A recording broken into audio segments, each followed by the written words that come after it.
श्री हनुमते नमः। आप सभी का हमारे YouTube चैनल पर हार्दिक स्वागत है। आज सुने हनुमान जी की पौराणिक कथा। हनुमान जी का पंचमुखी अवतार। लंका में महाबलशाली मेघनाद के साथ बड़ा ही भीषण युद्ध चला। अंततः मेघनाद मारा गया।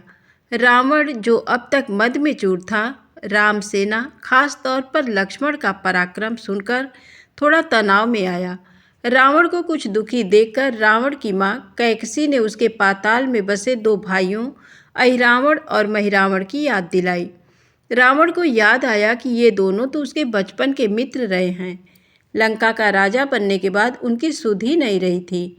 रावण ये भली प्रकार जानता था कि अहिरावण व महिरावण तंत्र मंत्र के महापंडित, जादू टोने के धनी और माँ कामाक्षी के परम भक्त हैं।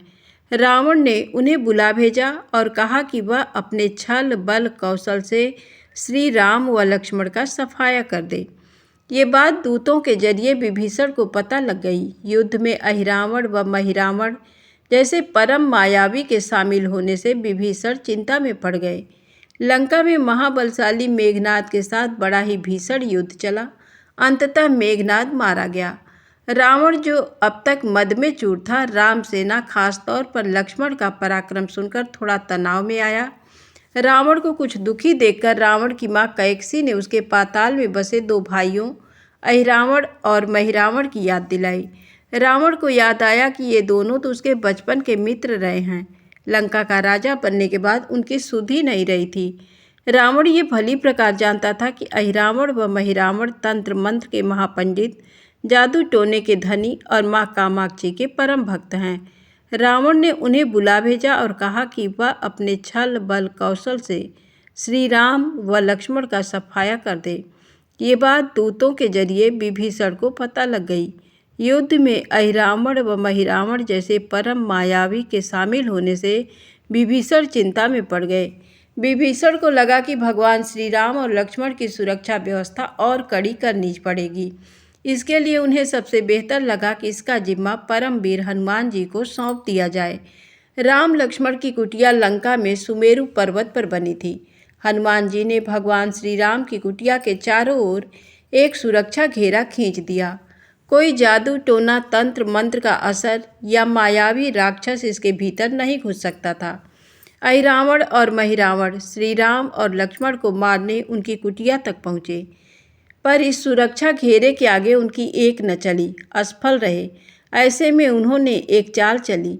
महिरावण विभीषण का रूप धर के कुटिया में घुस गया। राम व लक्ष्मण पत्थर की सपाट शिलाओं पर गहरी नींद सो रहे थे। दोनों राक्षसों ने बिना आहट के शिला समेत दोनों भाइयों को उठा लिया और अपने निवास पाताल की ओर लेकर चल दिए। विभीषण लगातार सतर्क थे। उन्हें कुछ देर में ही पता चल गया कि कोई अनहोनी घट चुकी है। विभीषण को महिरावण पर शक था। उन्हें राम लक्ष्मण की जान की चिंता सताने लगी। विभीषण ने हनुमान जी को महिरावण के बारे में बताते हुए कहा कि वे उसका पीछा करें। लंका में अपने रूप में घूमना राम भक्त हनुमान के लिए ठीक न था, सो उन्होंने पक्षी का रूप धारण कर लिया और पक्षी का रूप में ही निकुंभला नगर पहुंच गए। निकुंभला नगरी में पक्षी रूप धरे हनुमान जी ने कबूतर और कबूतरी को आपस में बतियाते सुना। कबूतर कबूतरी से कह रहा था कि अब रावण की जीत पक्की है।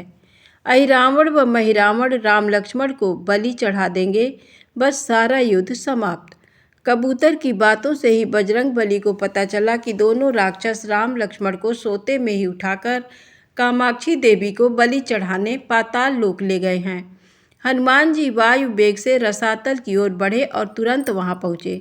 हनुमान जी को रसातल के प्रवेश द्वार पर एक अद्भुत पहरेदार मिला। इसका आधा शरीर बानर का और आधा मछली का था। उसने हनुमान जी को पाताल में प्रवेश से रोक दिया। द्वारपाल हनुमान जी से बोला कि मुझको परास्त किए बिना तुम्हारा भीतर जाना असंभव है। दोनों में लड़ाई ठन गई। हनुमान जी की आशा के विपरीत ये बड़ा ही बलशाली और कुशल योद्धा निकला। दोनों ही बड़े बलशाली थे। दोनों में बहुत भयंकर युद्ध हुआ, परंतु वह बजरंग बली के आगे न टिक सका। आखिरकार हनुमान जी ने उसे हरा तो दिया, पर उस द्वारपाल की प्रशंसा करने से नहीं रह सके। हनुमान जी ने उस वीर से पूछा कि हे वीर, तुम अपना परिचय दो। तुम्हारा स्वरूप भी कुछ ऐसा है कि उससे कौतूहल हो रहा है। उस वीर ने उत्तर दिया, मैं हनुमान का पुत्र हूँ और एक मछली से पैदा हुआ हूँ। मेरा नाम है मकरध्वज। हनुमान जी ने ये सुना तो आश्चर्य में पड़ गए। ये वीर की बात सुनने लगे। मकरध्वज ने कहा, लंका दहन के बाद हनुमान जी समुद्र में अपनी अग्नि शांत करने पहुँचे। उनके शरीर से पसीने के रूप में तेज गिरा। उस समय मेरी माँ ने आहार के लिए मुख खोला था। वह तेज मेरी माता ने अपने मुख में ले लिया और गर्भवती हो गई। उसी से मेरा जन्म हुआ है। हनुमान जी ने जब ये सुना तो मकरध्वज को बताया कि वही हनुमान है।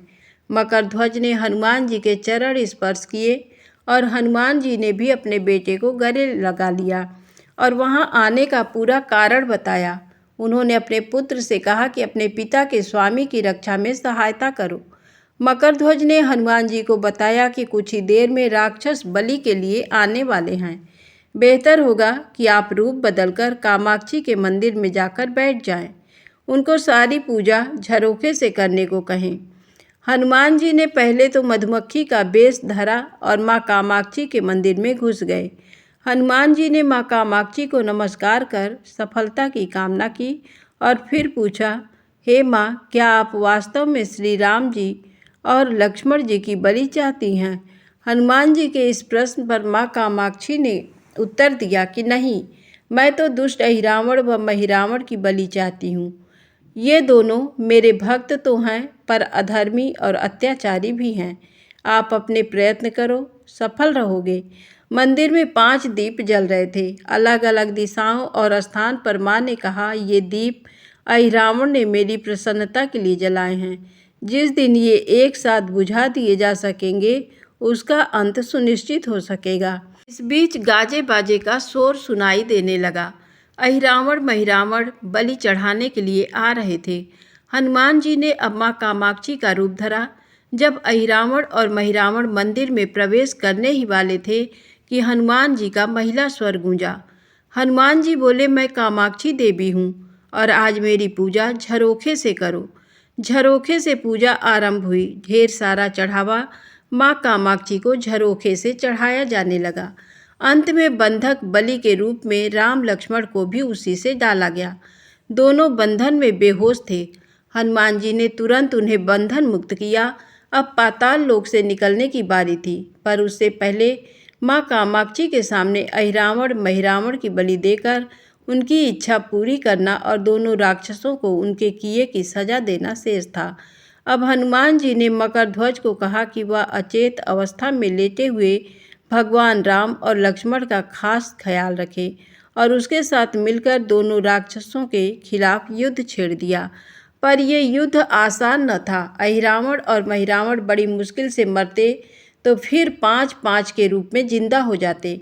इस विकट स्थिति में मकरध्वज ने बताया कि अहिरावण की एक पत्नी नाग कन्या है। अहिरावण उसे बलात् हरलाया है। वह उसे पसंद नहीं करती पर मन मार के उसके साथ है। वह अहिरावण के राज जानती होगी। उससे उसकी मौत का उपाय पूछा जाए।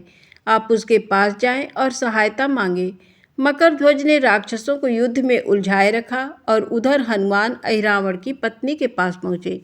नागकन्या से उन्होंने कहा कि यदि तुम अहिरावण के मृत्यु का भेद बता दो तो हम उसे मारकर तुम्हें उसके चंगुल से मुक्ति दिला देंगे। अहिरावण की पत्नी ने कहा, मेरा नाम चित्रसेना है। मैं भगवान विष्णु की भक्त हूँ। मेरे रूप पर अहिरावण मर मिटा और मेरा अपहरण कर यहाँ कैद किए हुए है, पर मैं उसे नहीं चाहती। लेकिन मैं अहिरावण का भेद तभी बताऊंगी जब मेरी इच्छा पूरी की जाएगी। हनुमान जी ने अहिरावण की पत्नी नागकन्या चित्रसेना से पूछा कि आप अहिरावण की मृत्यु का रहस्य बताने के बदले में क्या चाहती हैं? आप मुझसे अपनी शर्त बताएं, मैं उसे जरूर मानूंगा। चित्रसेना ने कहा, दुर्भाग्य से अहिरावण जैसा असुर मुझे हर लाया। इससे मेरा जीवन खराब हो गया। मैं अपने दुर्भाग्य को सौभाग्य में बदलना चाहती हूँ। अगर मेरा विवाह श्री राम से कराने का वचन दें तो मैं अहिरावण के वध का रहस्य बताऊंगी। हनुमान जी सोच में पड़ गए। भगवान श्री राम तो एक पत्नी निष्ठ हैं। अपनी धर्म पत्नी देवी सीता को मुक्त कराने के लिए असुरों से युद्ध कर रहे हैं। वह किसी और से विवाह की बात तो कभी न स्वीकारेंगे। मैं कैसे वचन दे सकता हूँ? फिर सोचने लगे कि यदि समय पर उचित निर्णय न लिया तो स्वामी के प्राण ही संकट में हैं। असमंजस की स्थिति में बेचैन हनुमान जी ने ऐसी राह निकाली कि सांप भी मर जाए और लाठी भी न टूटे। हनुमान जी बोले, तुम्हारी शर्त स्वीकार है, पर हमारी भी एक शर्त है। ये विवाह तभी होगा जब तुम्हारे साथ भगवान राम जिस पलंग पर आसीन होंगे वह सही सलामत रहना चाहिए। यदि वह टूटा तो इसे अपशकुन मानकर वचन से पीछे हट जाऊंगा। जब महाकाय अहिरावण के बैठने से पलंग नहीं टूटता तो भला श्री राम के बैठने से कैसे टूटेगा? यह सोचकर चित्रसेना तैयार हो गई। उसने अहिरावण समेत सभी राक्षसों के अंत का सारा भेद बता दिया। चित्रसेना ने कहा, दोनों राक्षसों के बचपन की बात है। इन दोनों के कुछ शरारती राक्षस मित्रों ने कहीं से एक भ्रामरी को पकड़ लिया। मनोरंजन के लिए उसे भ्रामरी को बार बार कांटों से छेड़ रहे थे। भ्रामरी साधारण भ्रामरी न थी, वह भी बहुत मायावी थी, किंतु किसी कारणवश वह पकड़ में आ गई थी। भ्रामरी की पीड़ा सुनकर अहिरावण और महिरावण को दया आ गई और अपने मित्रों से लड़कर उसे छुड़ा दिया। मायावी भ्रामरी का पति भी अपनी पत्नी की पीड़ा सुनकर आया था। अपनी पत्नी की मुक्ति से प्रसन्न होकर उस भंवरे ने वचन दिया था कि तुम्हारे उपकार का बदला हम सभी भ्रमर जाति मिलकर चुकाएंगे।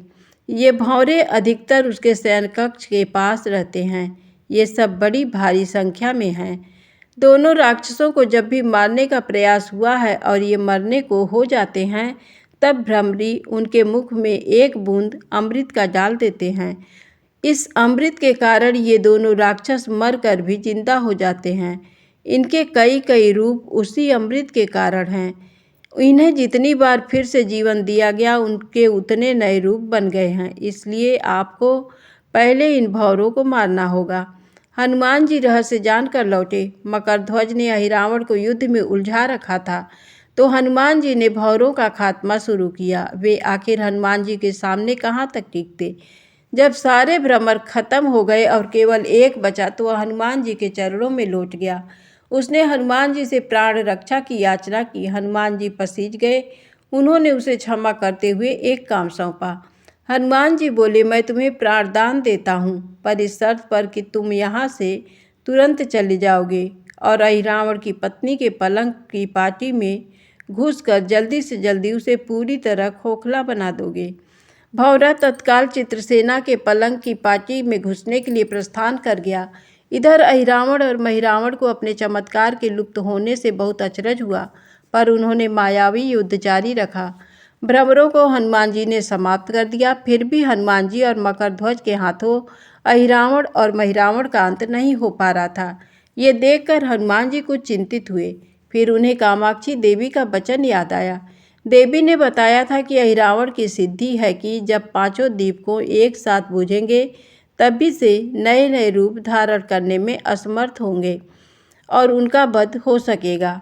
हनुमान जी ने तत्काल पंचमुखी रूप धारण कर लिया। उत्तर दिशा में वराह मुख, दक्षिण दिशा में नरसिंह मुख, पश्चिम में गरुड़ मुख, आकाश की ओर हयग्रीव मुख एवं पूर्व दिशा में हनुमान मुख। उसके बाद हनुमान जी ने अपने पांचों मुख द्वारा एक साथ पांचों दीपक बुझा दिए।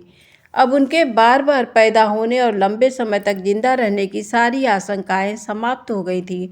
हनुमान जी और मकरध्वज के हाथों शीघ्र ही दोनों राक्षस मारे गए। इसके बाद हनुमान श्री राम और लक्ष्मण जी की मूर्छा दूर करने के उपाय किए। दोनों भाई होश में आ गए। चित्रसेना भी वहां आ गई थी। हनुमान जी ने कहा, प्रभु, अब आप अहिरावण और महिरावण के छल और बंधन से मुक्त हुए, पर इसके लिए हमें इस नाग कन्या की सहायता लेनी पड़ती। अहिरावण इसे बलपूर्वक उठा लाया था। वह आपसे विवाह करना चाहती हैं। कृपया उससे विवाह कर अपने साथ ले चलें। इससे उसे भी मुक्ति मिल जाएगी। श्री राम हनुमान जी की बात सुनकर चकराए। इससे पहले कि वह कुछ कह पाते, हनुमान जी ने ही कह दिया, भगवान, आप तो मुक्तिदाता हैं। अहिरावण को मारने का भेद इसी ने बताया है। इसके बिना हम उसे मारकर आपको बचाने में सफल न हो पाते। कृपा निधान इसे भी मुक्ति मिलनी चाहिए। परंतु आप चिंता न करें, हम सबका जीवन बचाने वाले के प्रति बस इतना कीजिए कि आप बस इस पलंग पर बैठिए, बाकी का काम मैं संपन्न करवाता हूँ। हनुमान जी इतनी तेजी से सारे कार्य करते जा रहे थे कि इससे श्री राम जी और लक्ष्मण जी दोनों चिंता में पड़ गए। वह कोई कदम उठाते कि तब तक हनुमान जी ने भगवान राम की बाँह पकड़ ली।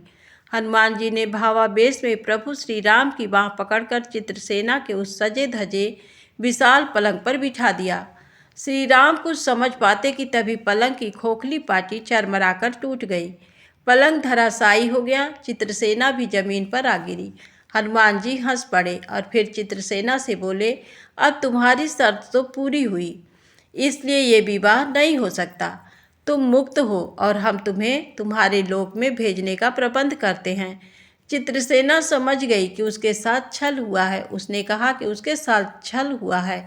मर्यादा पुरुषोत्तम के सेवक उनके सामने किसी के साथ छल करें, ये तो बहुत अनुचित है। मैं हनुमान को श्राप दूंगी। चित्रसेना हनुमान जी को श्राप देने ही जा रही थी कि श्री राम का सम्मोहन भंग हुआ। वह इस पूरे नाटक को समझ गए। उन्होंने चित्रसेना को समझाया, मैंने एक पत्नी धर्म से बंधे होने का संकल्प लिया है, इसलिए हनुमान जी को ये करना पड़ा। उन्हें क्षमा कर दो। क्रुद्ध चित्रसेना तो उनसे विवाह की जिद पकड़े बैठी थी। श्री राम ने कहा, मैं जब द्वापर में श्री कृष्ण अवतार लूँगा तब तुम्हें सत्यभामा के रूप में अपनी पटरानी बनाऊंगा। इससे वह मान गई। हनुमान जी ने चित्रसेना को उसके पिता के पास पहुंचा दिया। चित्रसेना को प्रभु ने अगले जन्म में पत्नी बनाने का वरदान दिया था। भगवान विष्णु की पत्नी बनने की चाह में उसने स्वयं को अग्नि में भस्म कर लिया। श्री राम और लक्ष्मण मकर ध्वज और हनुमान जी सहित वापस लंका में सुबेल पर्वत पर लौट आए। धन्यवाद।